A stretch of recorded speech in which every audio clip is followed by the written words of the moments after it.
So this is it, the beginning, the Austin America. I am typically a Volkswagen guy, military vehicles, things like that for restorations. But when this gem showed up on Facebook Marketplace in my town, for a guy that apparently knows my mother-in-law, I just had to go look. It was in town. I sort of walked around the corner. I took a look at it, and for $1,000 with a title and new tires, I couldn't really say no. So the story with this car is it came from California 15 years ago, maybe more. The guy purchased it. He drove it around, and it developed a pretty bad oil leak not long into his ownership, and he stopped driving it and then parked it. And it's been sitting, it's been off the road since 2010 is the paperwork I found in the glove box. So it's been off the road. I had to go rescue it, which was not a simple task because all four brakes are locked up on it. They were locked up on it when I had to go get it. So I went over there, I looked at it, I couldn't roll it, went to check it out, and he was basically not there. He doesn't live there anymore. We'll go inside in a minute. He told me just check it out, look at it. I called him after I saw it. I'm like, $1,000? Well, let's do it. So you probably hear the train there. The concern I had was he had already told someone else on Marketplace, yeah, come down, take a look at it. So there was potentially another person coming to look at it. I told him I wanted it. He told the guy that it was sold because he knows me. I got the friend discount there. But I was a little nervous leaving it, that the other guy was just going to show up and hook it up. So I got it home to my house by basically dragging it around the block. It was real close on the locked up brakes. They do turn if you push hard enough. And so we got it home. And then the journey begins. It doesn't run. He put a rebuilt carburetor that he said he rebuilt on it, and he put in electronic ignition. It's basically a Pertronix igniter. Positive ground. I've never really done a positive ground igniter before. But that's the story. It doesn't run. It's here. When it does run, it's supposed to leak oil everywhere. I expect that's going to be the case. He's a pretty straightforward guy. But let's check it out. It's the 69 Austin America. They started making these in 1968 as competition for the Volkswagen Beetle. The idea was that this would be a good second car. I don't even think Austin thought these would be good first cars. It's got a 1275cc engine in it. And what makes this one in particular, both unique and a mess is the fact that it's got an automatic transmission. It's a weird automatic transmission because this car is not only front wheel drive, but apparently you can tow start it. If you get it up to 20, you can pop it into gear, and there's an auxiliary pump in the trans that'll actually kick the motor over, which is unique for an automatic. The problem is they're actually driven by the oil off of the motor. So all the same engine oil that runs the engine runs the trans, which require the engine oil to stay pristinely clean. Seeing as people don't do that, especially in this country, especially in the late 60s, a lot of these things ended up in the scrap heap because dirty oil killed the seals in the trans. The transes stopped working, and they were more expensive to fix than they were to replace. Off to the trash they went. So these are rare. There's not a lot of these around, which is the other reason I picked it up. It does need a lot, but it doesn't need a lot. It's one of those cars where I think just the basics to get it running, fix the brakes, hopefully stop the oil leak in the trans, or at least slow it down enough to make it drivable, would be the game. The guy gave me parts. So I have a door. This door is damaged pretty good. He was backing it up and left the door open. It caught a tree and flexed backwards. But in the flex, you can kind of see it's already Bondo City in here. So this door is not great because of the dent, made worse by the fact that it's full of plastic. Either someone else did this in the past, or it had accident damage over here, because the fender does have some crispies in it. Like if you look up under here is where I always check. You can see all this Bondo in here, like someone did a lousy job. Wheel arches themselves actually feel really good. These almost always rot out. There's Bondo right here, and what a shock, there's a crack in it. But overall, yeah, it's really not that bad. But on top of the door, which, although it's the wrong color, is pretty much perfect, he gave me another NOS fender and some other sundry goodies. So I got an NOS fender in there, the original spare, all four hubcaps, some paperwork, it's got kind of a rare oil filter that's hard to find. He gave me one of those. The only rust in the car is really back here, and it's not crazy, you know, like it's the paint's gone, but structurally this is all still here. I'm poking stuff you can't see. There's no real rot holes that I've been able to find. Up under the car, the floors are perfect, no issues there. Rocker panels look really good. A couple of pinholes on the bottom, the very bottom I think, but overall, you know, I can take a quick look. Really not bad. Not bad at all. That's where the jack goes, that big hole, by the way. So yeah, like, you know, is it perfect? No. Is it the worst I've ever seen? You know, like right there? Absolutely not for a British car. You could probably just pour 15 this if you really wanted to and do nothing. I'm going to be in the do nothing category because I'm not keeping this car. This is getting fixed and moved down the road. But let's take a look at the old inside, which I think is where the win for this car is. It's pretty much factory in here. The seats are in real good shape. The headliner is in real good shape. The back seat is in real good shape. If I can get to focus. It's super comfortable. A couple of oddball things. First of all, the automatic shifter, which even in itself is kind of neat. So it doesn't have park. It's got a neutral, which it's in now, and then there's a lockout for reverse. But it sits in neutral. There's no park. You have to use the parking brake, and then you can manually shift 1, 2, 3, 4, or you do normal jobby and just go into D, which apparently is where you're supposed to just drive these things. So that's that. The dash, climate controls, this guy works good. This is the fan switch down here. Only one position seems to work. Temp doesn't move. I'll show you up under the hood why, but that's another British thing where they actually have a valve under the hood that's cable driven. Always freezes up. Optional radio. That was an option in 69. Pretty clean dash. I don't know if those are the original miles, but based on those pedals, I think it is. A lot of these apparently died right around 50,000 when the transes went bad. Everything in here seems to work. Fuel gauge definitely works. Temp gauge, I haven't had the engine running long enough at all to know. Choke is here. Headlights, all that stuff does seem to work, more or less, and we'll get into more of that as we dig into it. Blinker stalk is roached, doesn't really do much. Other thing I thought was cool about this car is the seat. So to get in the back, you actually pop the headrest over and then drop it, which creates space for it. Let me see if I can one-hand this. I don't know that I can. There's a latch here you push down, and that might just stay down for me. And then it comes forward. So you can access the back where the side trim that was missing is. That's an option. That's the rear ashtray for all you smokers out there. Those are the visors, which are not currently on the car. But yeah, don't love the steering wheel. It's factory. It's not that I don't like the way it looks. It's really thin. It just feels cheap in your hand. But it is what it is. Interior light doesn't work. No big deal. Wipers, don't know. We'll find out. And then from the motor, we'll have to check out the motor.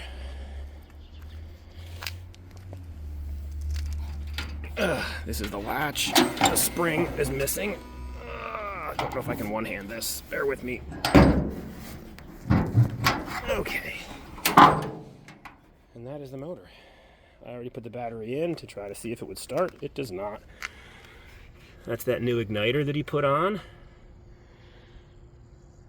The original Austin motor. He said he did the valves. I can certainly guarantee you I'll be checking them. Another fun widget to the Austin America, and actually even the MG 1100s and 1300s, they had something called hydroelastic suspension. Hydroelastic suspension. There we go. Basically, there's no springs or shocks in this car. It's these airbags. There's an airbag there. There's an airbag there. And these valves are where you fill it. And the fronts are connected to the rear on each side. I think they hold like 250 PSI max. This car has a bit of a lean to the left.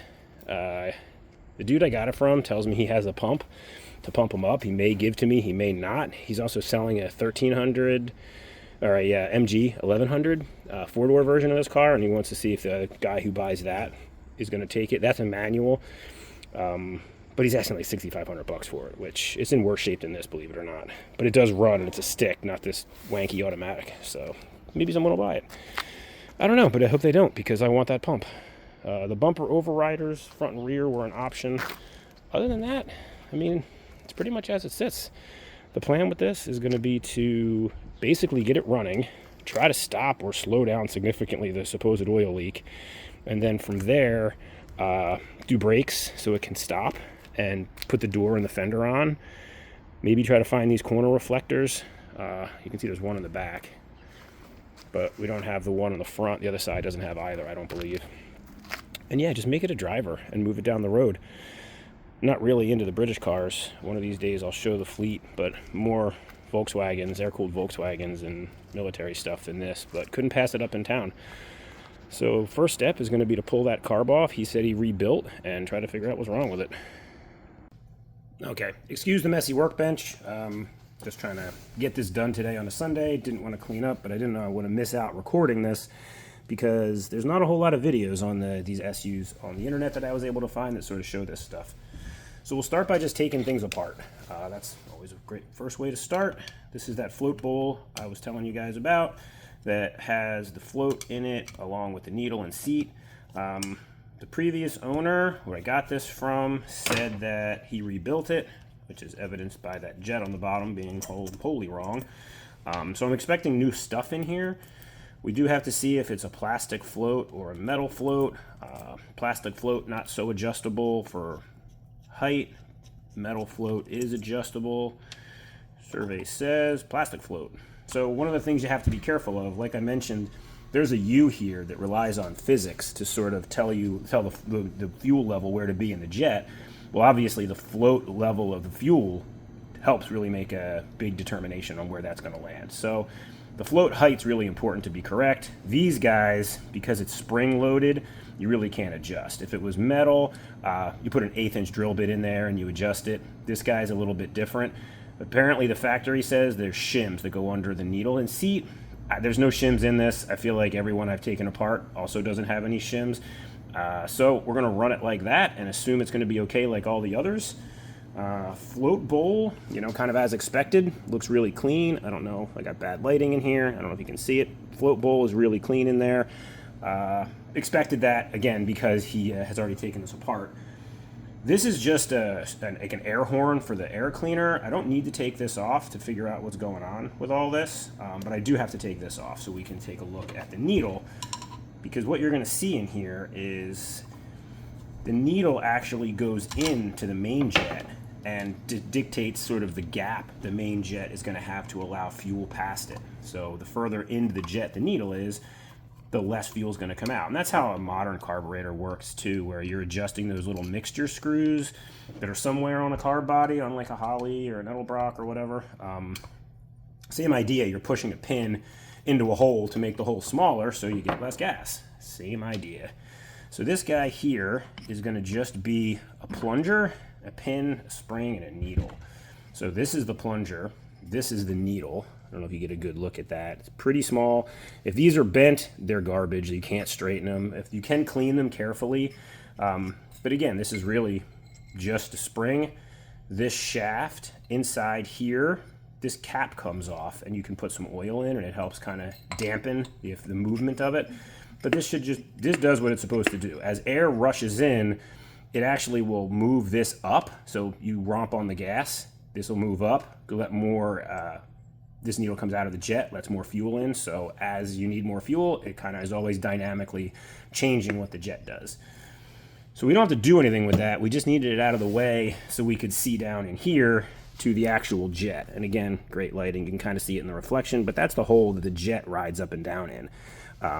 The enricher, these carbs don't have a choke. Like a traditional carburetor will have a choke that actually chokes this off, which creates extreme vacuum in the chambers and sucks more fuel in when it's cold. That's how you enrich it. This enricher actually just moves the main jet down. You can probably see it's moving a little bit. This is out of adjustment. This should be way further in. And then you'd be able to see it move better. See this gap here? That's the jet moving down, and it creates the space we're looking for. So I'm going to assume, because I'm getting absolutely no fuel up in here, that there's something wrong here, so that's where we're going to focus our effort. The rest of this carb has almost no moving parts. You have the butterfly. That's really it. This shaft, if you're doing one of these carbs, if there's a ton of movement in this shaft, if it's particularly worn out, you're going to get vacuum leaks, and vacuum leaks on these carbs spell big trouble, because if there's not enough vacuum in here, it's going to run super lean because it's not going to pull enough fuel. This one feels real good. Again, the dude rebuilt it, and history has shown that when these do get worn out, it's not usually like a Holly or something, like a Carter, that the actual body of the carb wears because it's softer than the steel. These tend to be just the shaft wears, so you can get away with just a shaft without having to bush the carb if that is loose on yours. This one's good. So I'm going to focus down here where I think the problem is. Pull this apart so that we can get the jet out, and like I said, I think we're going to find that this is not put together right. I mean, it's obviously wrong because it's got this funky tube here, which is not how this is supposed to be set up, even a little bit. When I did order some new jets. The carb kits for these are exceedingly expensive, but they come with a jet. I ordered a jet. It's a 0.9, I believe. I want to say 0.09. I forget. But I did order a new jet, so this is just going to be temporary to see if I can make this thing run. As you saw in the other video, this thing doesn't run. I bought it as a non-runner. He changed out the ignition, rebuilt the carb, could never get it to start again. I think we probably know why at this point. So we're going to remove the jet if I can. This is weird the way this is set up. I'm probably going to have to take this apart. If you had the original setup, this is a little easier to navigate. It's not supposed to be this big tube and hose clamps and all this other stuff. But what I suspect I'm going to have to do is actually remove this first. The reason that this is tricky, and this is where the guy screwed himself up, when this is in a fixed position, if you don't have the ferrule correct here and you go to tighten this, it twists the tube. And that's what I guarantee what happened to him is he twisted the tube and broke it. If the packing is set up correct, the nut will ride around the tube, and it doesn't do that, and then the packing seals it. So he didn't. Here we are. Let's see if we can take his version of this apart and see what we can get out of it. I don't know which is a better view here. I guess that's okay for now. Not a lot to see. I'm just unscrewing this. When I pull it apart, I'll show you the packing and all that stuff. Assuming it's even in here. I don't know what we're going to find in here. I'm getting a little bit of fuel at this particular spot, so that tells me that if I wasn't getting it at the jet, but I'm getting it here, it's like I said, this is probably plugged or not put together right. All right, so that's wrong already, see? So I will show you, but even so let me take the jet out. So this is the jet. It's pretty straightforward the way that it works. Fuel goes in.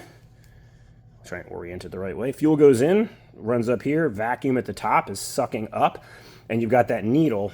Let me put this guy. This needle goes in and out of this jet like that as the thing rides up and down, and that really controls the mixture. Super simple design. This isn't really supposed to be an Achilles heel, but I feel like a lot of these carbs that I get, this is messed up. There's something wrong here. In this case, this packing is clearly wrong. I don't know what he did here. Okay, so there's the clear tube. This clear tube should have run all the way up into this side here and had like a little brass ring on it. Again, I'll make another video and show everybody sort of what it should look like if I get a chance to fix this, but I really want to try to make it run. So this is wrong. I got to try to take this apart. This should come out. That brass ferrule there should not be this far down there. That should be sticking out, and there should be an O-ring in here somewhere. Where is our O-ring? Oh, okay, so it is down in there. He's got the right pieces. They're just not in there right. I don't know if you can see it, but in here, there it comes. So there's this ring here is the part of the sealing rings. That's just basically what pushes down on, the mangled O-ring. Okay, so this O-ring, hopefully I can get it out of here without wrecking it because it is kind of specific. This O-ring here that looks like somebody was chewing on it, this is part of the packing, but as you can see, it's been crushed and mangled, probably been rammed into the hole that the ferrule is supposed to be in, and this is why we're not getting any fuel, because, yeah, that's barely even open at this point. I don't know if I'm going to be able to reuse that or not. Good chance that this Mickey Mouse version of this is going to leak and I'm going to be out here redoing this, but we're going to try. So I got to get this apart. This is really stuck. All right, I'm going to stop the video and see if I can go take this apart. This is jammed in here really good, and then I'll come back when I figure out what the heck we're supposed to do with this thing. Okay, so that was a lot quicker than I thought. I literally, because this, you could see this was rammed all the way in before, now it's free. I just put this in here and then put it in a vise and tapped it through. So if you ever have to do that, it didn't destroy it. It looks okay. There's a brass variole, I guess you call it in here. I'm not sure. I think that's the name of it. Basically, that's supposed to be sticking out. And that actually, when you do this right, if you look inside here, and you really can't see it, but it goes into a port in there and seals. And that's what the packing goes around and seals the whole thing in. It isn't doing that. Looking in here, I'm actually wondering if there's not already a variole stuck in there, and that's what pushed this whole thing out when he was tightening it. So I'm going to have to play with that a little bit and see. I don't think so, but again, it's hard to know when someone else has monkeyed around. But essentially, just for this piece of it, this washer goes on like, oh yeah, see, look at that. That's even that doesn't fit right. Okay, there it goes. It was just got a burr on it. And then the rubber gasket here, this O-ring, supposed to go over it. This thing is really pretty rough shape considering what it's been through. I don't know if this is going to work. We might have to just get a different O-ring, but that has to go around that, and then the whole thing goes in and clamps down and seals. That's the idea. I'm going to go see if I can find an O-ring or something, because I don't think this one's going to work. And yeah, moment. All right. I don't have another one. This thing's on there. I wouldn't recommend running this, but again, this whole jet is pretty much gacked, so we're not going to really worry about it too much. You push this so that you have the rubber right at the end of the variole where it starts in the tube, and then we start it back in the hole. None of this is how you would do this with the correct jet. This whole contraption is wrong. But as you can see now, I can turn this. So like I could just thread this in without twisting the tube like the last guy did. But here we are. So I'm going to see if I can put this back together the way he has it set up. And then from there, we'll see about, what the next step is. If it's pulling fuel, if I can see fuel. Let's just see how that goes. So this is usually adjusted to 13 flats. And I guess all the manuals call it flats. Flats are the little flat sides of this nut. You start with 13 out. So if I have 1 there, 2, 3, 4, 5, 6, 7, 8, 9, 10, 11, 12, 13 flats. There's also a measurement for how far this thing will stick down when the choke is on. We can look at that in a minute. But for now, let's see if we can get this back together. Already, I can tell that his rig job is going to need more rigging. Well, maybe I can pull it back like that. If this is going to be all the way in there, this has to be able to sneak in. All right, well, I guess it sneaks in. Let's see if we can get this to tighten. Don't know if you guys can see. I'll try to make it so you can see. Literally just tightening this up, or trying to, considering what I'm working with here. If I can get it started, I should be able to wrench it the rest of the way.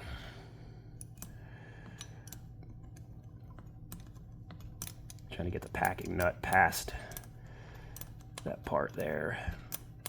Don't believe it's going.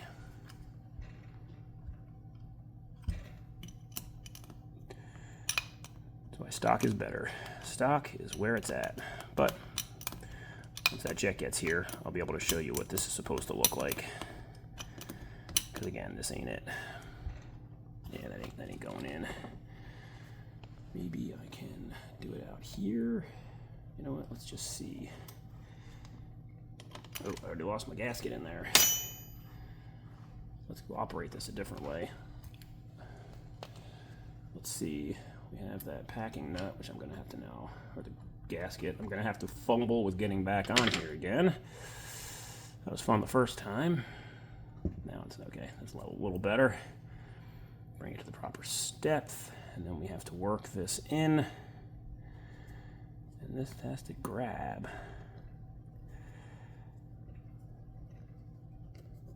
Oh, did we get it? No, sure felt like it for a second there. There it goes. Nope. Oh, well, I keep thinking I have it. The last thing you want to do is cross thread this. Okay, I definitely grabbed now. So we're going to tighten, again, with this being like it is. I don't exactly know when tight is tight. We're going to put it back together and then see if it leaks. And we can always add some tightness to it. I'm hoping I can kind of convince this that it wants to live in here again. All right, it did. We're going to tighten this up. And I guess this doesn't leak? I don't know. It should leak. It should leak like a sieve, but he's got it this way. We're going to try it. I'm not even positive this is what's wrong. I haven't really dug in too much to this car at all, really. Like, I'm starting with fuel. You can see in the other video when I got it what the condition it was in. It really doesn't look like it needs a whole heck of a lot to get going. We'll do compression tests and we'll check valves and all that fun stuff when we get it into the garage, but I'd like to be able to drive it into the garage if I can. All right, well, that's on there. Let's put this back together with the enricher and see what it does. Where did the enricher? There it is. So this is a bit of a pain because this is spring-loaded. This guy basically has to go on here, and then it has to go on here. And oftentimes, oh, that actually went all right. Again, this is all sorts of out of whack because that rubber tube is not holding any of this in the right position. So I'm okay trying this, and we're not going to be destroying stuff though, just in case this actually fixes it. All right, so enricher operation, pull this, and it should drop that down. It is not dropping anything. Oh, there it goes. Okay, I'm just not pulling it hard enough. So you can see it drops this jet way down. Now, I think the spec is like a quarter of an inch here. That looks like a lot to me. So this might have to come out further. It's also kind of binding up a little bit. Again, I think it's because of the fun and excitement of this whole tube twisting the jet funny. But for our testing purposes, this is going to work just fine. So yeah, let's put the top back on. Actually, you know what? Let's fill it up with some fuel. Could be a bit of a mess, but it'll at least tell me if I'm getting fuel over to the needle here. So I'm going to see if I can get this thing to stand up. There we go. Let's get some fuel. We have a giant container of this, so it's going to look a little ridiculous, but in hopes it is not leaking. It's probably going to leak. I can't imagine that this contraption actually is going to work all that well, but we're certainly going to give it the old college try. All right, so the bowl has got fuel in it now. I don't see anything coming out. I don't feel anything coming out. I don't want to tip it up so you guys can see the bowl. We may want to get some compressed air and put some compressed air on this. Oh, there's fuel coming up here. No, you guys can't see it, but yeah, I actually got fuel up out of this jet just now. That has not happened before. So that tells me that somehow, some way, this disaster is not leaking. So yeah, I think based on that, I'm going to dump this fuel back out. I was going to have to pressurize it and move everything around and see if I could prove that there was air coming out, but I think, yeah, the more I keep moving it, the more I keep seeing fuel. I'm just going to dump this fuel back into the big old container so I can work without making a smelly mess everywhere. Okay. Well, that's both good and interesting. I don't know. Like I said, this thing really shouldn't work. If it does work, great. You know, I'll be happy. But I just want to see if I can get it running to drive it into the garage.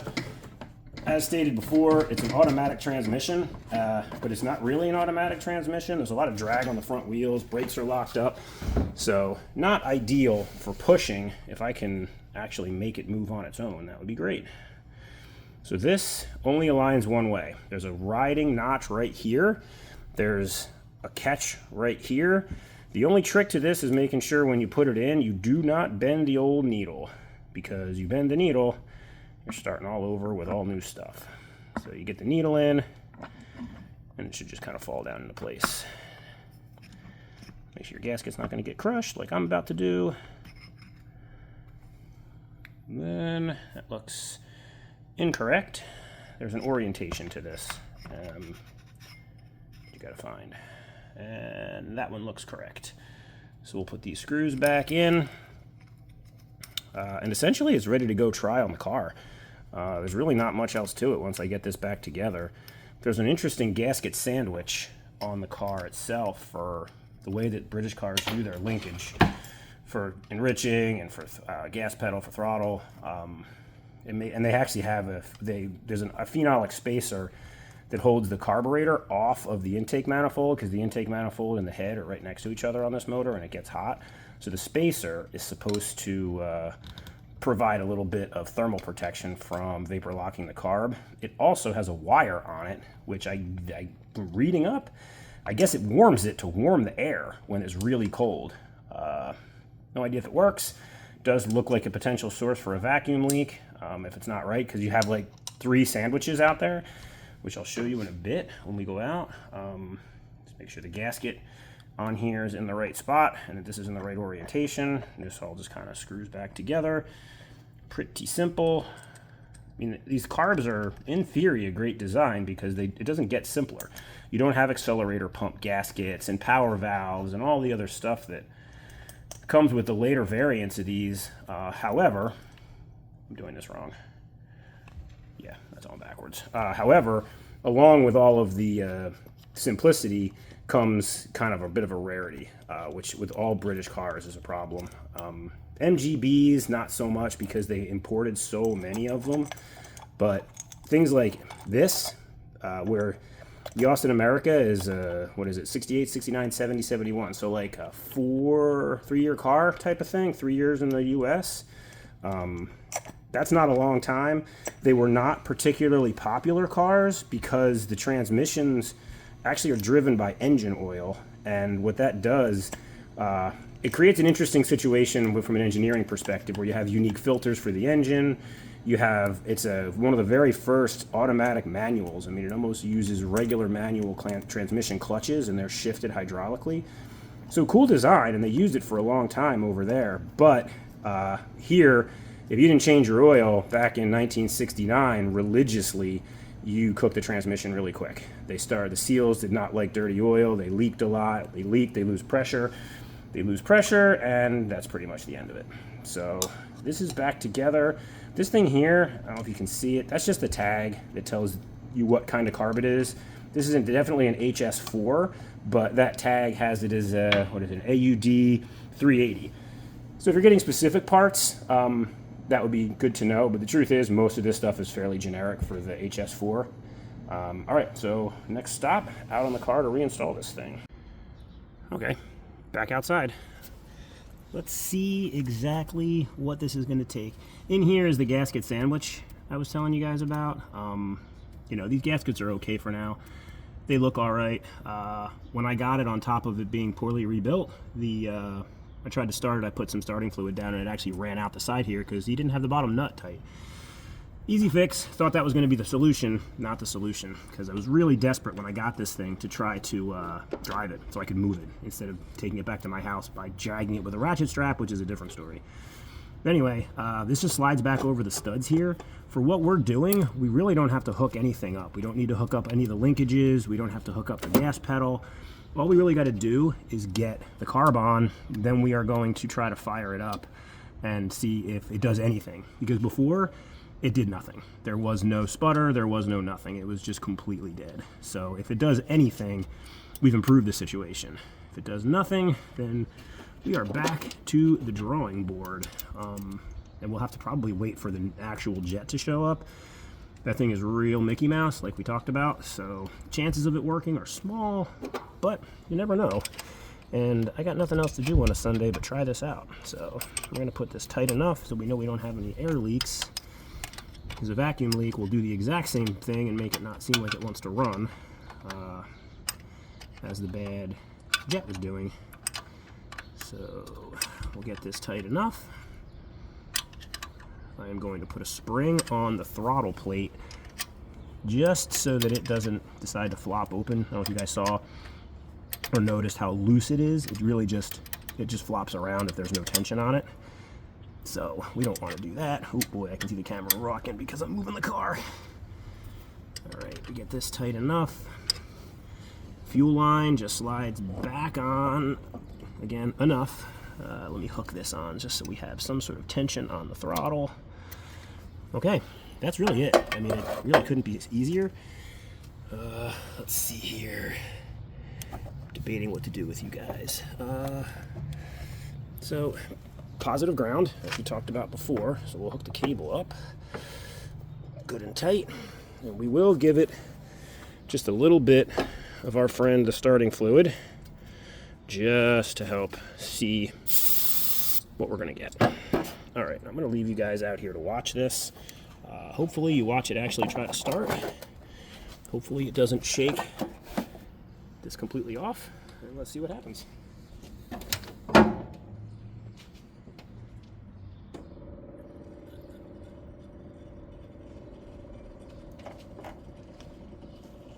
So right now I turned on the ignition to run the fuel pump just to see, A, is it needle and seat going to work? The fuel pump just slowed down. And B, is it going to run fuel everywhere? It did not. All right. I'm going to try to pop open the enricher. This won't stay, but the starting fluid ought to enrich it enough for us, I'm hoping. All right, here we go.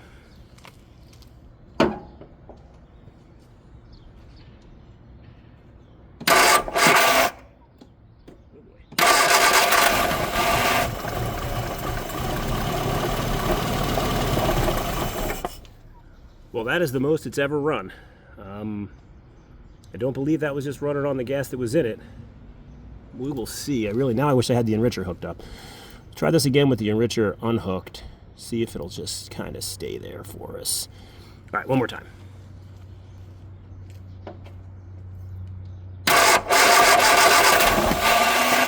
And that starter sounds great.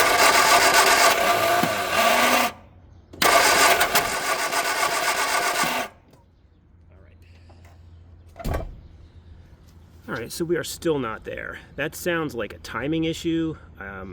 He did replace the distributor with an igniter distributor, so it's got electronic ignition.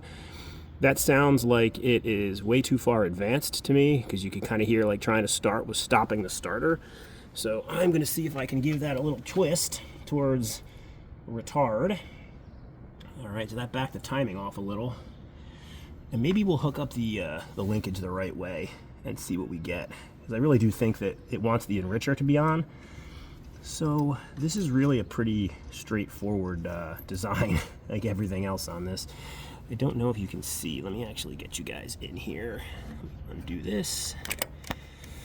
So inside here, so you can see the carb. Here's your spacers that I was talking about. You got that nice stack of phenolic spacers, and then this bracket that holds all of the cables and stuff is also on there, and then down there is the wire that feeds the power to that, I guess. I don't know, it's crazy stuff.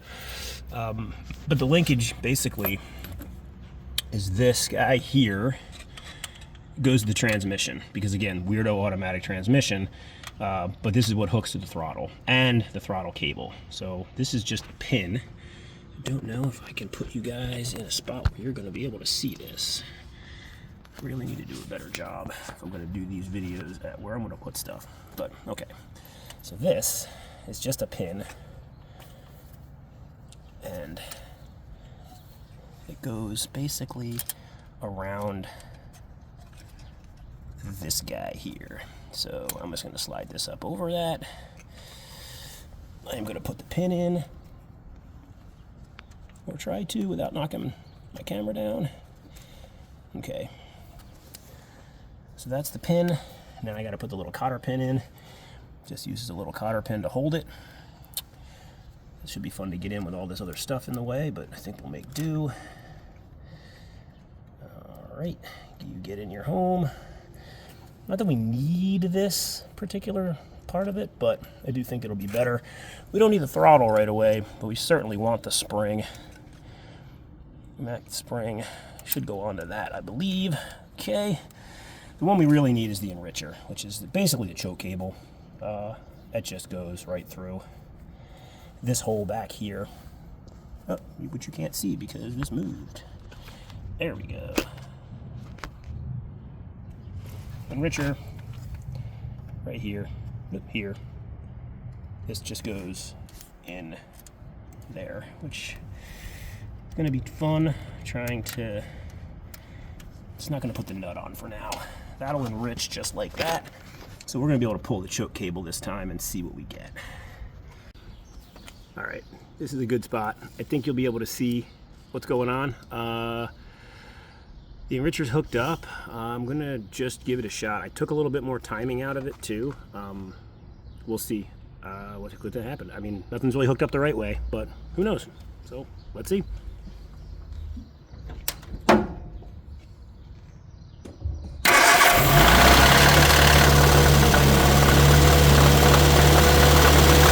Wow. All right. So it runs, but something's making noise. I don't know if it's a bad water pump. Man, I can't even talk near it.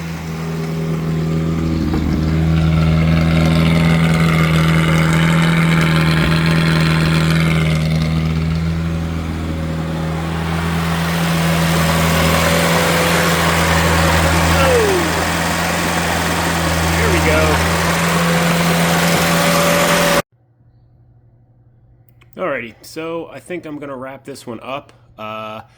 It runs badly. We need the main jet work. Don't really do too much running it until we get things right. It's dumping tons of fuel in and idling out of control. So we'll get it in the garage. I think we'll get it up on the lift. We'll do a little walk around in there. Maybe check out the electrics, do a compression test. So that stuff should be in the next video. So thanks for watching.